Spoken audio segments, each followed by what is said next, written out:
এখন আমার যেই কবুতরের বাচ্চাটা দেখতেছেন, ঠিক আছে, এই বাচ্চাটা ওর বাবা মার থেকেও সাইজে বড়।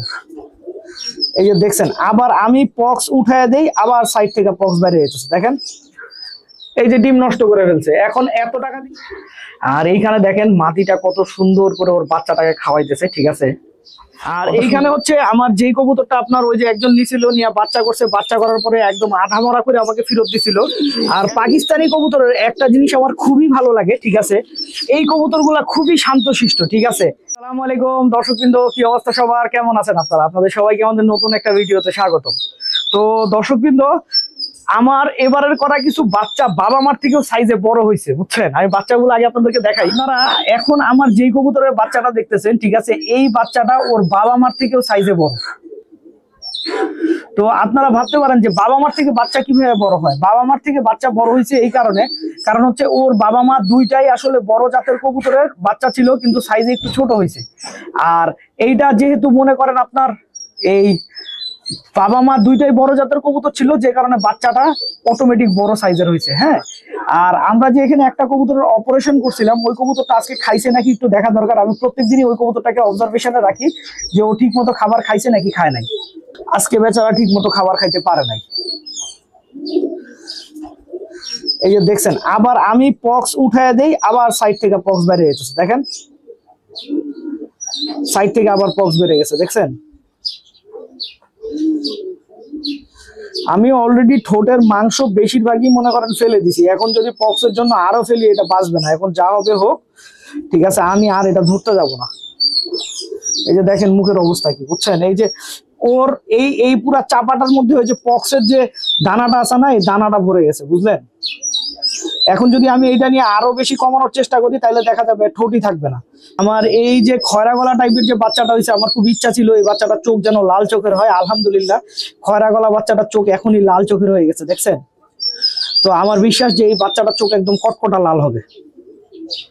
লাল চোখের, শরীরটাও যদি একটু লাল টাইপের হয়, দেখতে তো মাশাআল্লাহ ভালোই লাগবে, কি বলেন। আমার সবচেয়ে খারাপ লাগতেছে আমার এই বাচ্চাটার জন্য, ঠিক আছে। আমি মনে হয় না এই কবুতরটারে শেষ পর্যন্ত বাঁচাইতে পারবো। খালি চেষ্টা করতেছি, কিন্তু কোনো চেষ্টাই সফল হইতেছে না। হ্যাঁ, আর এইখানে আমার এই পেয়ারটা ডিম নষ্ট করছে। আমার মেজাজটা এত বেশি খারাপ, আপনাদেরকে বলে বুঝাইতে পারবো না। কারণ হচ্ছে এই কবুতরগুলো আমি যদিও অনেক টাকা দিয়ে কিনছি, কিনার পরেই কবুতর বিক্রি করে ফেলছি। আমি এই কবুতরগুলো রাখতে পারবো অনলি 2 মাস, যার মধ্যে অলরেডি 10-12 দিন চলে গেছে। তো এর মধ্যে দেখেন এই যে ডিম নষ্ট করে ফেলছে, দেখছেন। এই যে ডিম নষ্ট করে ফেলছে। এখন এত টাকা দিয়ে কবুতর কিনা যদি বাচ্চাই না করতে পারি, তাহলে কি লাভ বলেন। আর যেহেতু আমি একজনকে কমিটমেন্ট দিছি যে 2 মাসের মধ্যে আমি কবুতরগুলো দিয়ে দিব, আপনারা দোয়া করবেন যেন আমি ঠিকঠাক মতো বাচ্চাগুলা, প্রত্যেকটা পেয়ার থেকে আমি বেশি বাচ্চা চাই না।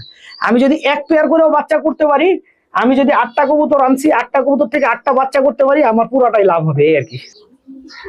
আর এইখানে দেখেন মাটিটা কত সুন্দর করে ওর বাচ্চাটাকে খাওয়াইতেছে, ঠিক আছে, কত সুন্দর করে খাওয়াইতেছে, দেখছেন।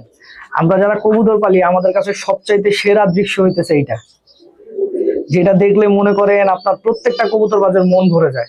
আমি আসলে টার্গেট করতেছি আমার এই ফসলার যে বাচ্চাটা, এই ফসলার বাচ্চা হয়ে গেলেই ভাই আমি আর বাচ্চা করব না। আর একটা কথা, যে আপনার কবুতরের ক্ষেত্রে বা কবুতরের বাচ্চা করার ক্ষেত্রে যত কম বাচ্চা নিবেন ততই ভালো হবে বাচ্চা। তবে বছরে ন্যূনতম 2 জোড়া কবুতরের বাচ্চা করতে হয়। 2 জোড়া যদি বাচ্চা না করেন, তাহলে ওই কবুতরের দেখা যায় আপনার অনেক সময় দেখা যায় ডিম ঠিক মতো জমে না, অনেক ধরনের সমস্যা হয়। হ্যাঁ, এইখানে হচ্ছে আমার যেই কবুতরটা আপনার ওই যে একজন নিছিল, নিয়ে বাচ্চা করছে, বাচ্চা করার পরে একদম আধা মরা করে আমাকে ফেরত দিছিল। এখন ওর দেখেন একটু হাঁপানোটা একটু কমছে, কিন্তু হাঁপানো যে বন্ধ হয়েছে তা না, হালকা একটু হাঁপানো কমছে। তো বলা যায় যে হয়তো আর 4-5 দিনের মধ্যে ও ইনশাল্লাহ সম্পূর্ণ সুস্থ হয়ে যাবে বলে আশা করতেছি। কিন্তু আপনার কবুতর দুর্বল হয়েছে ভাই, প্রচুর দুর্বল হয়েছে কবুতর, বুঝছেন। আর পাকিস্তানি কবুতরের একটা জিনিস আমার খুবই ভালো লাগে, ঠিক আছে, এই কবুতরগুলা খুবই শান্তশিষ্ট, ঠিক আছে। তার মানে কোনো ছটফট করে না, একদম চুপচাপ বসে থাকে, একদম চুপচাপ। তার মানে এরা এত শান্তশিষ্ট, তার মানে এদের শান্তশিষ্ট ভাবটা দেখলেই মনে করেন মনের মধ্যে একটা শান্তি লাগে, ঠিক আছে। যে কবুতর কিভাবে এত শান্তশিষ্ট হয়, একদম চুপচাপ, সব সময় চুপচাপ চুপচাপ আপনার দিকে তাকায় থাকবে, ঠিক আছে।